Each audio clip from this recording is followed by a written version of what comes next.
मेरी जान आंखों ही आंखों में दो मुलाकातों में कैसे हो गए हम तेरे। मेरी जान तुम्हें कैसे मैं बताऊं कि तुम्हें मैं कितना चाहता हूँ ये। और मेरा ओपिनियन ये है कि अगर आपके अंदर टैलेंट है तो आप कुछ भी करेंगे, आपको सक्सेस मिलेगी। जरूरी नहीं है कि आप अपने सॉन्ग को वायरल होने के लिए आप गंदे वर्ड्स यूज करें। अगर आपके अंदर जो भी टैलेंट है, जो भी है, आप उस पर काम करो। और आप ये मत सोचो कि जब हम बिल्कुल परफेक्ट हो जाएंगे हम जब उस चीज को निकालेंगे। आप जैसे भी हो अभी आप उसको निकालो, रिलीज करो। ट्रोलिंग से मत डरो। लोग क्योंकि तो कहते ही हैं कि खराब लग रहा है, बेकार लग रहा है, हाँ, तो उनकी बातें इग्नोर करो। अपने पे आप भरोसा करो और नीयत साफ रखो, तो आपका काम हमेशा इंशाल्लाह बनता ही रहेगा। ऐसा कुछ नहीं है, अगर आपका सॉन्ग अच्छा है, म्यूजिक अच्छी है, लिरिक्स अच्छे हैं, तो लोग उसमें कनेक्ट करेंगे ही करेंगे। अस्सलाम वालेकुम लिसनर्स, आप सुन रहे हैं FM 107। शो है ये स्टार स्ट्रक और मैं हूं आपके साथ आपकी आरजे माविश खान। उम्मीद करती हूं कि आप लोग बिल्कुल ठीक ठाक होंगे। और हमारे साथ आज जो गेस्ट मौजूद हैं उनसे भी मैंने आपको इंट्रोड्यूस करवाना है। आज हमारे साथ मौजूद हैं बहुत ही अच्छे सिंगर्स, दो भाई हैं, दोनों मिलके गाते हैं और कमाल गाते हैं। तो हम वेलकम करेंगे अपने शो में अकबर और वासिफ को। अस्सलाम वालेकुम अकबर, वासिफ, कैसे हैं? Welcome to the show. Thank you so much for the beautiful introduction. जी जी अकबर, वासिफ, माशाल्लाह, मतलब बड़े जबरदस्त गाने आप दोनों मिलके साथ में गा रहे होते हैं। बड़ा अच्छा लगता है मिलके आप दोनों को देखना। और खासतौर पे ये कि मतलब मैंने बड़े बैंड्स और ग्रुप्स वगैरह देखे हैं, लेकिन अच्छा ये लग रहा होता है कि मुझे ये पता चला कि आप दोनों भाई हैं। और भाई होके जो आप दोनों की केमिस्ट्री है और जिस तरह से आप लोग परफॉर्म करते हैं, तो वो चीज़ बड़ी मज़ेदार लगती है। अच्छा, सबसे पहले तो ये बताएं, आप दोनों से सवाल है, मैं चाहूंगी अब दोनों अलग अलग अपना अपना एक्सपीरियंस बताइएगा कि कैसे ख्याल आया था, कब ख्याल आया था कि आप दोनों ने मिलके सिंगिंग शुरू करनी है। तो सबसे पहले ये ख्याल मेरे दिमाग में आया था कि हम पहले सॉन्ग बहुत सुनते थे, तो हमको लगता था कि जो ये लोग गा रहे हैं, जो लोग बना रहे हैं, ये गाना बनता कैसे है, ये गाने की मेलोडी कहाँ से आती है। तो वही हम सोचे थे, हम कुछ लिखे, फिर लिखते लिखते हमको लगा कि हम भी बनाएंगे अपने सॉन्ग, हम खुद बनाएंगे, खुद सुनेंगे, ऐसा था मेरा। तो फिर हमने अपना सॉन्ग बनाए, इनको सुनाए, फिर उन्होंने साथ में गाया, फिर ऐसे करके वो जर्नी बनती गई और आज ऐसे। एंड मेरा रोल इनके बाद ही आया, लाइक इन्होंने ही मुझे मोटिवेट किया कि मैंने ये गाना बनाया है, तुम इसको गाओ। एंड ऐसे ऐसे करते हुए मेरा मतलब इनके बाद में है, इनसे ही इंस्पायर होकर इनसे ही मोटिवेट। अच्छा, मतलब भाई से इंस्पायर होके आपने सोचा कि नहीं भाई हमें करना चाहिए। तो जो पहली दफा आपने अपना गाना बनाया, आपने रिकॉर्ड किया और फिर जब सुना था, तो वो एक्सपीरियंस आपके लिए कैसा था? वो मुझे वो बताएं, तो वक्त कौन सा था, आप लोग कितने साल के थे उस वक्त, और क्या मतलब रिस्पॉन्स आप दोनों ने सुना या फिर और लोगों को भी सुनवाया? जब ये वक्त था 2023 का, जब हमने अपना फर्स्ट सॉन्ग ग्लोबली निकाला था, जब हमने उस सॉन्ग को बनाया और उसको लिखा, तो जब वो बना था सॉन्ग, तो ऐसा लगा कि ऐसे ड्रीम कम ट्रू वाली फीलिंग आई थी कि जो हमने जो इसको दिमाग में जो सोचा है, जो मेलोडी, जो बीट, वो जब बिल्कुल उसको जब सुनते हैं तो ऐसा लगता है कि जैसे एक पेंटर होता है, जब वो कोई पेंटिंग बनाता है तो उसके सामने वो होता है ना, जो दिमाग का सबकॉन्शियस माइंड के सामने होता है, तो वो इतना अच्छा लगा सुन के, हमें यकीन नहीं हो रहा था कि ये चीज मेरी है। हाँ, उसके बाद फिर हमने अपने भाई को सुनाया, हम लोग ने किसी को शेयर नहीं किया था इससे रिलीज से पहले। पहले हम लोग आपस में सुन रहे थे, कार में बहुत वाइब करी, रात दिन कार में पूरा दिन वही सुन रहे थे। उसके बाद जब उसको रिलीज किया तो बहुत अच्छा रिस्पॉन्स था, बहुत अच्छा, जबरदस्त। राइट, तो आपने मतलब पहला जो सॉन्ग आपने बनाया उसको आपने ग्लोबली रिलीज भी कर दिया, ये मजे की बात है। अच्छा, मुझे लग रहा था कि आपने कहा कि जो हम लोगों को लगता था, हम सुनते थे लोगों को, तो हमें ये होता था कि सॉन्ग कैसे बनते होंगे, तो शायद पहला सॉन्ग आपने खुद सुना होगा, लेकिन उस सॉन्ग के ऊपर जो बना है वो इतना आपको माशाल्लाह कॉन्फिडेंस था कि आपने उसको ग्लोबली रिलीज किया। वो कॉन्फिडेंस था कि मुझे लगता था कि ये हमने बनाया है, ये गाना मतलब अच्छा होगा ये गाना, क्योंकि इतना सुन चुके थे हम सॉन्ग को पहले, तो हमें इतना यकीन था कि जो हम बना रहे हैं इसकी डायरेक्शन बिल्कुल सही है, लिरिक्स सही है, कंपोजिशन बहुत अच्छी है, ट्रैक अच्छा है, तो ऐसे कॉन्फिडेंट था, यकीन था। सही सही। अच्छा, तो फिर मुझे मतलब ये बताएं कि वो गाना कौन सा था आपका जो सबसे पहले आपने गाया था, उसकी इंस्पिरेशन क्या थी, किस तरह आपके जहन में ख्याल आया था, कितना टाइम लगा था उसको बनने में? वो पहला सॉन्ग था मेरा दो मुलाकात सॉन्ग था, जो पहला स्पॉटिफाई में मेरा सॉन्ग आया था 2023 में। तो ये सॉन्ग की इंस्पिरेशन कुछ ऐसी थी नहीं, भाई ने उसकी म्यूजिक बहुत अच्छी बनाई थी, तो फिर हमने उस पर लिरिक्स लिखे थे, ऐसा करके वो पूरा गाना बन गया था और अच्छा ही था गाना, अच्छा गाना था। हाँ। अच्छा, चाहे तो आप हमें वो गाना सुनाएं भी। मेरी जान आंखों ही आंखों में तो मुलाकातों में कैसे हो गए हम तेरे, मेरी जान तुम्हें कैसे मैं बताऊं कि तुम्हें मैं कितना चाहता हूँ, तू ही मेरे दिल की तमन्ना, तेरे ही प्यार में वरना मर जाऊंगा जो तू मिला, तुम गैरों से मिला ना करो, बातों में उनकी हंसाना करो। वेरी नाइस, बहुत ज़बरदस्त। राइट, तो ये पहले गाने का आप लोगों को रिस्पॉन्स डेफिनेटली बहुत अच्छा मिला और उसके बाद आप लोगों ने सोचा कि सफ़र को आगे बढ़ाना है। अभी आप कह रहे थे कि कॉम्पोजिशन भाई ने बहुत अच्छी बनाई थी, तो मुझे बताएं कि आप लोगों को प्रोसेस क्या होता है म्यूज़िक बनाने का। आप लोग किस तरह से, मतलब पहले लिरिक्स लिखते हैं, पहले कंपोज करते हैं, कौन कंपोज करता है, कौन लिरिक्स लिखता है, और ये हतमी तौर पे फाइनल कौन करता है? और उसमें ये तो नहीं होता कि आप लोगों के आपस में ना, मतलब कभी ऐसा होता है गाना बनाते हुए कभी ऐसा हो जाए कि नहीं भाई इख्तलाफ चल रहा हो कि नहीं ऐसे नहीं ऐसा होना चाहिए, वैसे नहीं वैसा होना चाहिए? गाना हम लोग का बनता है जब हम लोग साथ में बैठ के जैम करते हैं गिटार पे, तो भाई कॉर्ड्स बनाता है वैसे, उसके बाद हम उस पे अपने लिरिक्स निकालते हैं, कंपोजिशन बनती है उसी पे। तो फिर भाई अगर ये भाई मेरा इम्प्रेस हो गया तो फिर ये जाके गाने का पूरा प्रोडक्शन करता है कि ये म्यूजिक बनेगी, उसमें वो बनेगा। उसके बाद फिर सेकंड प्रोसेस होता है कि उसमें फिर हम अपने सॉन्ग के लिरिक्स लिखते हैं, जो होता है कि ये इस गाने में ऐसा जाएगा वैसा जाएगा। फिर इनकी म्यूजिक के बाद हम लोग डिसाइड करते हैं कि गाना सैड बनेगा कि रोमांटिक बनेगा, उस हिसाब से फिर होता है। फिर अगर अकबर को हम लोग को बहुत अच्छा लग गया गाना, तो फिर एंड होता है कि हम दोनों की म्यूचुअल अंडरस्टैंडिंग से कि हाँ ये गाना अब अच्छा बना है और अब ये रिलीज हो सकता है। और इसी के बीच हम लोग में काफी फिर थोड़ी सी लड़ाई हो जाती है, लेकिन फर्स्ट थिंग वही होती है कि हम दोनों को एक दूसरे को इम्प्रेस करना होता है। ये होता है कि म्यूजिक बना के इम्प्रेस करना है, इनका है कि कंपोजिशन इतनी अच्छी हो कि हम इम्प्रेस हो जाए, एंड जब इम्प्रेस हो जाते तो फिर वो 100% फिर गाना आगे बढ़ता है, फिर आगे तक पहुंचता है। अच्छा, मतलब जो पहला जो टारगेट होता है वो ये होता है कि भाइयों ने एक दूसरे को इम्प्रेस करना है, और मुझे लगता है कि अकबर जो ना ज्यादा चूजी है, मतलब अकबर ये हो जाता है अकबर के साथ कि नहीं भाई आपने, मतलब अगर मैं पास करूंगा तो चीज आगे बढ़ेगी, तो मतलब वो वाला बोर्ड जो है वो अकबर है। ये दोनों में होता है, दोनों के बाद। हाँ, अगर इसने म्यूजिक अच्छी नहीं बनाई है तो फिर हम जितनी चाहे कोशिश कर लें, मेरे दिमाग में लिरिक्स और कंपोजिशन आएगी नहीं, मेलोडी आएगी नहीं मेरे अंदर, तो फिर हम इसको कहते हैं भाई तुमने म्यूजिक बहुत खराब बनाई है, फिर कहता है नहीं भाई आज तुम फॉर्म में नहीं हो, तो ऐसे फिर फाइट होती रहती है हम लोगों में। तो फिर कुछ जाके बहुत अच्छा बनाता है, फिर हम उस पर और अच्छा लिखते हैं, फिर ओवरऑल फिर जो प्रोडक्ट होता है आपके सामने। फर्स्ट थिंग होती है कि म्यूजिक बनती है, फिर उस पे कंपोजिशन आती है, फिर आगे। सही।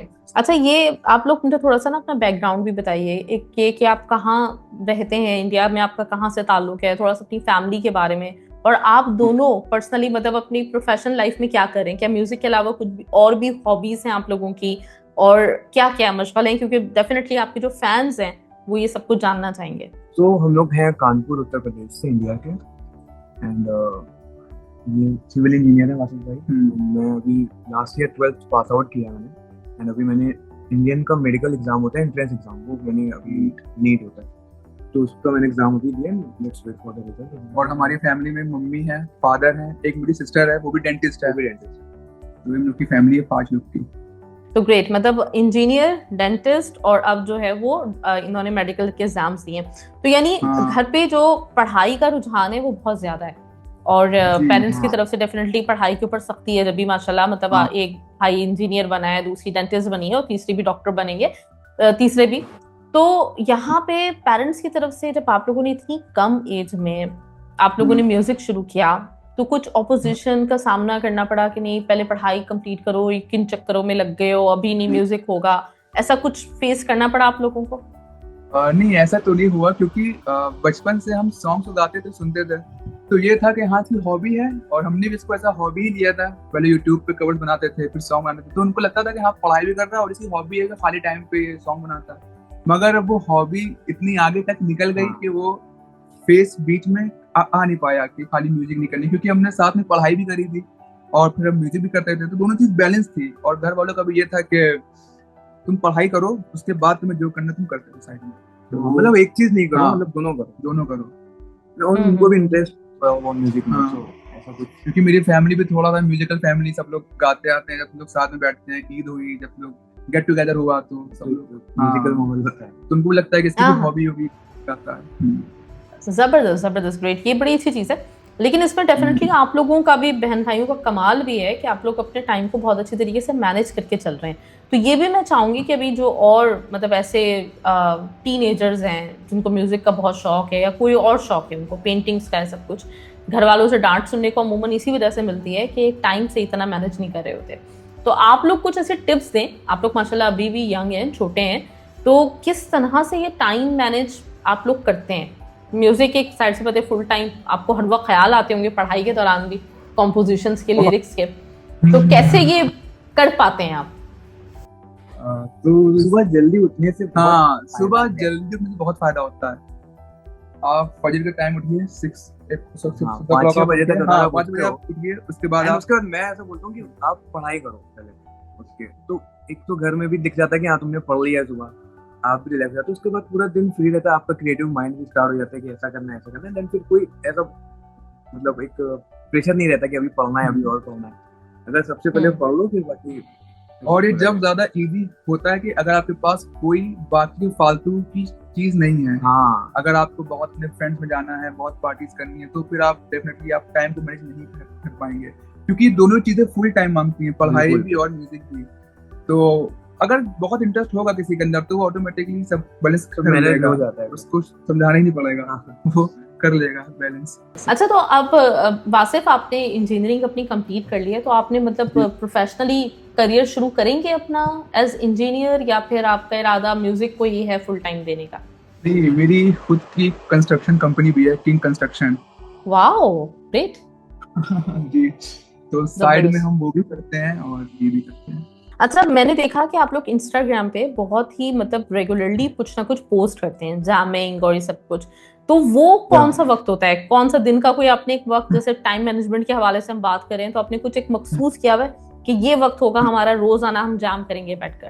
तो ये है, हम लोग वीक में 2 दिन निकालते हैं, उसमें हम लोग बस इंस्टाग्राम पे कंटेंट पे ही काम करते हैं, कंटेंट पर। तो हम लोग एक दिन में शायद 7 से 8 वीडियो हम लोग बना लेते हैं, फिर हम लोग उसको रोज रेगुलर पोस्ट करते हैं, शेड्यूल पोस्टिंग होती है। हाँ, शेड्यूल पोस्टिंग होती है, ऐसा रहता है। और हम लोग जैम रात में बैठ के करते रहते हैं, कभी भी हो जाता है, लॉन्ग ड्राइव पे जा रहे हैं। हाँ, तो सही, मतलब वीडियोस आप लोग कोई जब एक फारिग वक्त होता है, जब आपके पास टाइम होता है, मिलके बना लेते हैं, और फिर उसके बाद पोस्ट वो आहिस्ता आहिस्ता होता रहता है। सही से। अच्छा, इंस्टा पे डेफिनेटली आजकल सोशल मीडिया का दौर है, आप लोग एक्टिव भी हैं, तो आपको काफी मतलब फैंस के डीएम्स वगैरह भी आते होंगे, आपको कमेंट्स आते होंगे, तो आप लोग क्या मतलब आपकी कोशिश होती है कि अपने फैंस के साथ एंगेज रहें, कमेंट भी उनको रिप्लाई भी करें, इस तरह से करते हैं आप? हाँ, सबसे बड़ी चीज हम लोग जो मानते हैं वो मेरे फैंस हैं, और अगर वो फैंस नहीं होते तो आज हम लोग यहाँ नहीं होते। तो ऐसा है कि, और हम लोग का एक रूल है अकबर वासिफ का कि जो हम लोग के साथ रहेगा, जो भी कनेक्ट होगा, उसको हम लोग लाइफ टाइम तक अपने साथ रखेंगे। तो जो मेरे फैंस थे डे 1 से, वो आज भी है मेरे साथ। तो हम लोग की पूरी एक फैमिली है, अकबर फैन आर्मी, एक ग्रुप है पर्सनल। हाँ, उसमें हम लोग जितने भी लोग जाते हैं, हम लोग सबको उसमें ऐड करते रहते हैं, और हम लोग मेक श्योर करते हैं कि हम लोग सबको रिप्लाई दें, सबको हम लोग डीएम करें, और सबसे हम लोग अच्छे से बातचीत करें, जितना पॉसिबल हो पाता हम लोग सब करते हैं उन लोग के लिए। उनकी बर्थडे याद रखते हैं, उनको विश करते हैं, फोन करते हैं, पर्सनली फोन करते हैं, उन लोगों पर स्टोरीज लगाते हैं, तो उनको एक घर वाला फील आता है। जबरदस्त। बहुत से तो रिप्लाई नहीं देते हैं अपने फैंस का, कमेंट नहीं करते, मगर हम लोग में ये सब चीजें नहीं है। हम लोग में जो भी हम लोग के साथ आएगा उसको इखलास सबसे बड़ी चीज होती है हम लोग। तो अभी आपकी जिंदगी का जैसे स्टार्ट है, अकबर जो है और कम एज है, आई थिंक मेरा ख्याल है 19 इयर्स के हैं, और वासिफ जो है वो 24 के हैं, तो ये बिल्कुल अभी स्टार्ट है। अभी जिंदगी में बहुत कुछ होना है, बहुत कुछ आपने देखना है, तरक्की बहुत ज्यादा देखनी है, आपको फेम और ज्यादा बहुत ज्यादा मिलना है। तो ये चीज चैलेंज नहीं फील होती? डेफिनेटली है तो बहुत अच्छा कि आप सबको रिप्लाई करो, सबको, लेकिन आपको चैलेंज नहीं लगता कि आने वाले वक्त में ये हो पाएगा, नहीं हो पाएगा? तो वो जो फैंस होते हैं ना, बड़े सेंसिटिव होते हैं, उन लोगों के दिल थोड़ी थोड़ी बातों पे दुख भी जाते हैं, तो ये चैलेंज नहीं फील होता? नहीं, ऐसा कोई चैलेंज तो फील नहीं होता, क्योंकि हमें अपने पे यकीन है पूरा कि जो हम चाहते हैं, जो हम कर रहे हैं, इंशाल्लाह वो अपने हदफ तक हम पहुंच जाएंगे, ये मेरे है। तो ऐसा हमें कुछ फील नहीं होता कि, और बाकी फैंस मेरे सेंसिटिव होते हैं तो हम ख्याल करते हैं कि हम कुछ ऐसा पोस्ट ना करें कि जिससे कोई भी कम्युनिटी हर्ट हो जाए कभी भी। तो ऐसा रहता है हम लोग के साथ। मगर चैलेंज ये करना कि आगे क्या होगा वो क्या होगा, इसमें कभी हमको आज तक डर नहीं लगा। इंशाल्लाह सब अच्छा ही होगा, जैसे अभी तक होता आया है सब अच्छा होगा इंशाल्लाह। नियत बिल्कुल अच्छी हो तो फिर डेफिनेटली आगे की जो चीजें हैं वो अच्छी होती हैं। अच्छा, मैं बात करते हुए आपसे नोट कर रही हूँ कि यूजुअली आजकल लोगों की उर्दू इतनी अच्छी नहीं होती, लेकिन आपकी उर्दू अच्छी है, तो ये उर्दू का क्रेडिट किसको जाता है? मेरे मम्मी पापा को, इसका भी फैमिली को चाहता है, क्योंकि हम लोग के घर में बहुत वैसा माहौल है कि हम लोग उर्दू में ही बातें करते हैं बहुत ऐसा। तो मेरी वो बचपन से ही हम लोग से बड़े हुए हैं, उर्दू अच्छी है और वो तलफ्फुज़ उनके बिल्कुल साफ रहते हैं, ख्याल कहते हैं ख्याल नहीं कहते हैं, तो ऐसा रहता है हम लोग। अच्छा, तो ये माशाल्लाह पढ़ाई में तो आप लोग अच्छे हो, लेकिन उसके अलावा बुक्स पढ़ने का, इन चीजों का रुझान रहा है घर पे? हाँ, बुक्स का शौक है वो है। हाँ, बुक्स भी पढ़ते हैं, ये अपने मतलब सेल्फ अवेयरनेस के लिए, और उसके लिए बहुत काफी बुक्स मैंने पढ़ी हुई हैं। तो शौक है, कभी खाली टाइम मिलता है तो पढ़ते हैं, बुक्स भी पढ़ते हैं, क्योंकि उससे सोचने का दायरा खुल जाता है। बुक से आप 360 सोच सकते हैं, इसलिए बुक पढ़नी चाहिए सबको। जबरदस्त। अच्छा, अभी तक आपने पब्लिक में परफॉर्म किया है, कॉन्सर्ट, स्टेज परफॉर्मेंस? हाँ, करते हैं हम लोग। न्यू ईयर होते हैं, कोई पार्टी इवेंट्स होते हैं अपने शहर में, कानपुर, लखनऊ, दिल्ली, इन सब में मेरे शोज होते हैं, तो अल्हम्दुलिल्लाह करते हैं। हाँ, करते परफॉर्म करते हैं। जबरदस्त। पहले तो अब हाँ जी। तो पब्लिक परफॉर्मेंस जब भी कभी होती है तो कोई ऐसी मतलब हेजिटेशन, घबराहट ये होता है, या फिर आप लोग कॉन्फिडेंट रहते हैं आराम से लोगों के साथ मिक्सअप होने में और सब चीजों में? स्टेज पे तो हमको बहुत लगता है, जैसे अगर मान लीजिए मेरा कल शो है तो हमको रात भर नींद नहीं आएगी, से इतना परेशान करते हैं कि कल कैसे क्या होगा, क्या करना है। एंड मैं थोड़ा कूल रहता हूँ कि हो जाएगा, क्योंकि हो जाता है हर बार। ये रात भर सोने नहीं देंगे कि भाई कैसे क्या होगा कैसे क्या होगा। वीडियोस देख रहे हैं, लोगों की मोटिवेट हो रहे हैं, एंड मुझे बिल्कुल परेशान कर देंगे कि कैसा होगा क्या होगा कैसा होगा। एंड जब जैसे हम लोग घर से निकलते हैं सारा उसमें खत्म हो जाता है कि हाँ अभी जो करना है वो करके रहेंगे, ऐसा कुछ बाकी हो जाता है। बट घर तक इनका फिर बहुत ज्यादा होता है। हाँ, क्योंकि हर शो में हमको लगता है कि मेरा जो भी शो है, कॉन्सर्ट है, वो पिछले से अच्छा रहे, तो इसलिए हमको लगता है कि इस बार हम क्या नया करें, ऑडियंस को इंगेज कैसे करें। तो एक प्रेशर रहता है मेरे दिमाग में बहुत। बस फिर हम जैसे ही स्टेज में आते हैं वो सब एकदम कूल डाउन हो जाता है। और अच्छा, वीडियो अब आप लोग जैसे कोई बनाते हैं, अभी तक तो आप जैमिंग कर रहे हैं, और मतलब जो आपकी इंस्टा पे जो वीडियोस हमें नजर आ रही होती हैं उसमें दोनों भाई बैठे हैं, इंस्ट्रूमेंट बजा रहे हैं और गाने गा रहे हैं। अब लेकिन वीडियोस का जो ट्रेंड है उसमें डेफिनेटली फीमेल मॉडल्स वगैरह भी आती है, तो आपको उस पे हेजिटेट होता है सोचकर, या फिर इजी है? नहीं, हेजिटेट होता है उसमें कि कैसे कभी किया नहीं है तो कैसे कर पाए। हाँ, तो इसीलिए मेरी जो वीडियोस भी हैं यूट्यूब पे उसमें कभी फीमेल है नहीं। हम लोग अगर दिखाना होता है तो वीडियो कॉल लगा देते हैं कि ऐसा वीडियो कॉल कर रहे हैं, हाँ ऐसा कर लेते हैं बस। बाकी सही। अच्छा, वैसे ये एक जेन्युइन क्वेश्चन है अकबर वासिफ आप दोनों से, कि आपको लगता है कि आपका जो टैलेंट है उसको मतलब अगर स्ट्रॉन्ग है तो क्या उसको वाकई इस चीज की जरूरत है, या फिर आप ऐसे अगर मतलब इस तरह से जैसे अभी आप परफॉर्म कर रहे हो, दोनों भाई भी साथ में वीडियो बनाते हो, तो पब्लिक उसको फिर भी देखेगी? आपका क्या ओपिनियन है इस बारे में? मेरा ओपिनियन ये है कि अगर आपके अंदर टैलेंट है तो आप कुछ भी करेंगे आपको सक्सेस मिलेगी। जरूरी नहीं है कि आप अपने सॉन्ग को वायरल होने के लिए आप गंदे वर्ड्स यूज करें या आप फीमेल्स लेकर आए, ऐसा कुछ नहीं है। अगर आपका सॉन्ग अच्छा है, म्यूजिक अच्छी है, लिरिक्स अच्छे हैं, तो लोग उसमें कनेक्ट करेंगे ही करेंगे। वो इवन विदाउट वीडियोस भी चल जाते हैं गाने लिरिकली, ऐसा जरूरी नहीं है। जबरदस्त। और लोग आज के टाइम जो गलत लिरिक्स लिखते हैं, गलत गाने बनाते हैं, तो उनके अंदर एक इनसिक्योरिटी रहती है, क्योंकि उनको पता होता है कि उनके अंदर कॉन्फिडेंस नहीं है, तो वो ऐसी चीजें ढूंढते हैं कि वो वायरल हो जाएं। और वो बहुत ही सस्ता फिल्म होता है, छोटे बहुत कम टाइम का होता है, लोग उनको याद नहीं रखते हैं। और हम तो एक फैमिली वाले इंसान हैं, और हम चाहते हैं मेरे सॉन्ग्स फैमिली लोग सुने, हाउस होल्ड नेम बने, तो हम ये सब कभी कर ही नहीं सकते सब चीजें। तो मेरे सॉन्ग बहुत ही साफ सुथरे, बच्चे भी सुन लें, बड़े भी सुन लें, हर एज के लोग वाइब कर लें इसमें, ऐसा होता है। जबरदस्त जबरदस्त। और मुझे आपके पेरेंट्स की ना तरबियत के ऊपर सीरियसली मैं प्राउड फील कर रही हूँ कि माशाल्लाह, मतलब उन्होंने आप लोगों की तरबियत, पता चल रहा है आप दोनों की बातों से कि उन्होंने आपकी तरबियत के ऊपर बहुत टाइम दिया है और ध्यान लगाया, आप लोगों को इस जगह पे बनाया कि जहाँ पे ना ये आजकल तालीम याफ्ता होना कोई बड़ी बात नहीं है, एजुकेशन सब हासिल कर लेते हैं, लेकिन एक सोच की पुख्तगी और इस तरह से जो है ना एक चीजों को समझना कम एज में, ये बहुत रेयर हो गया है और कम देखने को हमें मिलता है। तो जबरदस्त hats off to you parents. और इसी तरह से डेफिनेटली आप लोग आगे भी, मैं चाहूंगी कि इसी तरह से रहते हुए आप लोग इतनी तरक्की हासिल करें कि वो लोग जो कह रहे हैं आप सस्ती शोहरत की तरफ जाते हैं, उन लोगों के लिए भी एक लेसन हो। अच्छा ये बताएं, अभी रिसेंटली आपका ट्रैक आया दुल्हन, तो मैं उसका बैकग्राउंड भी जानना चाहूंगी। और बड़े वासिफ हैं, तो वासिफ मतलब कोई ये गाना जब बन रहा था तो बैक ऑफ द माइंड था कि मतलब अब जिंदगी में भी ये कुछ दुल्हन वाला सिलसिला होना चाहिए? होगा नहीं होगा। जब ये सॉन्ग बना था तो ये गाना इंस्पायर है मेरा दो सॉन्ग्स थे, एक एड शीरन का परफेक्ट और एक शाहरुख खान का ओ माही, जो डंकी मूवी आई थी उसकी। तो हमने सोचा था कि मुझको भी एक सॉन्ग ऐसा बनाना है इंटेंस रोमांटिक। तो मेरे भाई बैठ गए फिर अपने गिटार पे, इन्होंने अच्छे से सुर छेड़े। तो फिर जो हमने जो कंपोजिशन करी वो उनको इतनी अच्छी लगी, ये इम्प्रेस हो गए बिल्कुल इसमें। तो फिर ये सॉन्ग ऐसा बनता गया। और पहले सॉन्ग का नाम था सजन बनके, संग रहना तो पूरे हक से सजन बनके। तो हमने कहा भाई ये सजन सही नहीं लग रहा है, इसमें दुल्हन लगा दो यहाँ पे, तो है ना। और ये मान नहीं रहे थे, कह रहा था नहीं भाई वो दुल्हन बहुत वैसा लगेगा थोड़ा सा। हमने कहा भाई दुल्हन ज्यादा सही लगेगा, हम इनसे क्यों हो रहे थे कि लोग क्या।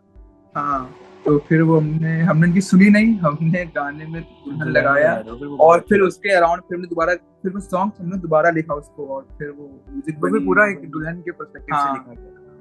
और फिर मेरा ये भी था कि जब कभी भी मेरी शादी होगी तो अपना ये सॉन्ग हम जरूर से जरूर अपने फिल्म करेंगे। जबरदस्त, ग्रेट। मतलब इतनी प्लानिंग चल रही है भाई, जबरदस्त जबरदस्त। अच्छा तो अभी तक इत्तेफाक हुआ कि अभी जैसे गाने को रिलीज हुए कुछ अरसा हो गया, तो इत्तेफाक हुआ आप किसी शादी पे गए हुए और वहां पे ये गाना चल रहा हो?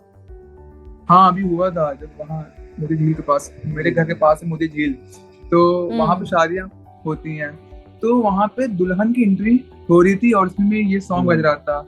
जबरदस्त, ग्रेट। और इंस्टाग्राम की रील्स जो देखते हैं इस टाइम पे, जो भी जिनकी शादियाँ हो रही हैं वो सब इसी सॉन्ग पे अपनी रील बना रही हैं, तो बहुत अच्छा। सही, जबरदस्त। अच्छा तो अभी आने वाले गाने हमें किस तरह के सुनने को मिलने वाले हैं अकबर वासिफ के? अब जो मेरा जो सॉन्ग वो एक सैड सॉन्ग है, रब्बा वे सॉन्ग का नाम है। और वो सॉन्ग ऐसा है कि अगर जो उसको सुन लेगा तो वो थोड़ा 2-4 मिनट के लिए एक अलग दुनिया में चला जाएगा, क्योंकि वो बहुत ही इंटेंस सैड है, वो बहुत ज्यादा और बहुत ही अलग टाइप का, जैसे पाकिस्तानी पोस्ट होते हैं उस टाइप का वो एक सॉन्ग है, कव्वाली मिक्स है, बहुत अच्छा, बहुत ही अलग एक जॉनर डिफाइंड सॉन्ग है वो। तो बहुत मजा आएगा, आप सुनिए तो बहुत मजा आएगी आपको रब्बा में। हाँ मैं बिल्कुल इंतजार करूंगी, बल्कि आपका जैसे ही गाना रिलीज होता है मुझे भेजें प्लीज, और हम लोग जरूर उस गाने को अपने पास प्ले करेंगे। और हम मतलब आपका म्यूजिक को अभी तक एंजॉय कर रहे हैं, आगे भी मुझे उम्मीद है कि इसी तरह से आप बहुत अच्छा साफ सुथरा एक एंटरटेनमेंट आप लोगों को देंगे, जैसे आपकी खुद का ये मानना है कि फैमिली देखती है, फैमिली वाले हैं आप, तो अच्छा म्यूजिक सुनने को मिले। और ये ना बड़ी मैं आप दोनों को ये बात कहना चाहूंगी कि मैंने देखा है यूजुअली कि जहाँ पे बंदा अपने आप को रिस्ट्रिक्ट करके काम करता है ना, तो वो काम बहुत रिफाइन होता है, उस काम की क्वालिटी और ज्यादा इम्प्रूव होती है। तो आप लोगों का म्यूजिक इसी वजह से लोग अब भी बहुत पसंद कर रहे हैं, क्योंकि आपने खुद अपने ऊपर कुछ पाबंदियां लगाई हुई हैं और जो अपना क्राफ्ट है उसको आप इम्प्रूव करते हैं, उसके ऊपर काम करते हैं। तो डेफिनेटली यही वजह है कि लोग आपको इतना पसंद करते हैं। अच्छा जाते जाते अकबर वासिफ दोनों मैं आपसे चाहूंगी कि एक तो ये कि वादा कि इंशाल्लाह आप हमें आगे भी टाइम जरूर देंगे, और दुआएं भी आपके लिए बहुत सारी हैं।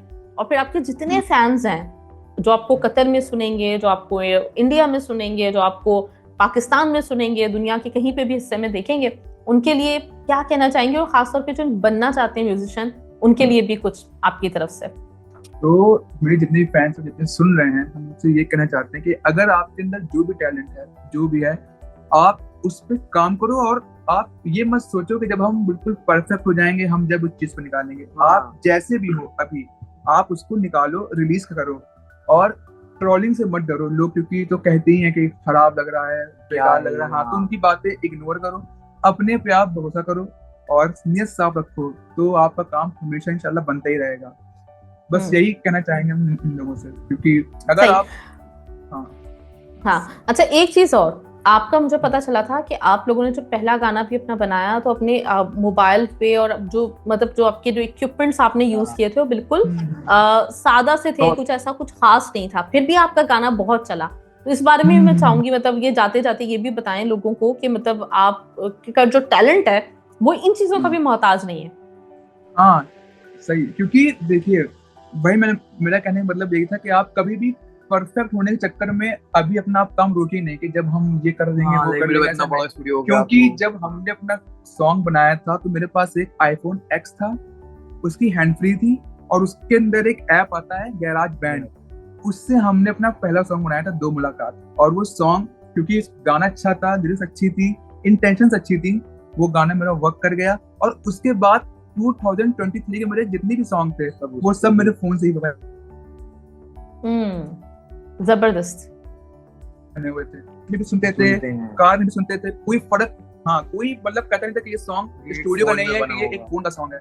तो ये इसीलिए ऐसा जबरदस्त। तो देखिए लिस्टनर्स, इससे ये पता चलता है कि आपके पास अगर टैलेंट है, आपके पास आपका म्यूजिक जो है वो इतना जानदार है, तो किसी भी चीज की कोई ऐसी आपको खास जरूरत पड़ती नहीं है। सिर्फ और सिर्फ ये कि खूबसूरत आवाज है, नो डाउट दोनों भाइयों की बहुत खूबसूरत आवाज है, कॉम्पोजिशंस कमाल होती हैं, लिरिक्स के ऊपर मेहनत करते हैं, और ये मेहनत हम सब लोगों को नजर आ रही है कि कितनी अच्छी तरीके से ये अपनी जगह बनाते जा रहे हैं लोगों के दिलों में, लोगों के घरों में। और मेरी दुआएं आप दोनों के साथ जाते जाते बस मैं एक दफा फिर आपको बहुत सारी दुआएं मेरी आपके लिए, आपका म्यूजिक जो भी आए बहुत जबरदस्त आए, और आपका बहुत बड़ा नाम हो, जो पेरेंट्स ने आपके ख्वाब देखे हैं आप दोनों के लिए वो सब पूरे हों इंशाल्लाह ताला। बहुत अच्छा लगा अकबर वासिफ आप दोनों से बात करके। इंशाल्लाह ताला अनकरीब फिर कभी मुलाकात होगी। अपना बहुत ख्याल रखिएगा। थैंक्स अ लॉट टाइम देने के लिए। Thank you so much ma'am, बहुत अच्छा लगा, आपने इतनी दुआ दी, इतना अच्छा आपने किया, बहुत अच्छा लगा। Thank you. Thank you. Allah Hafiz.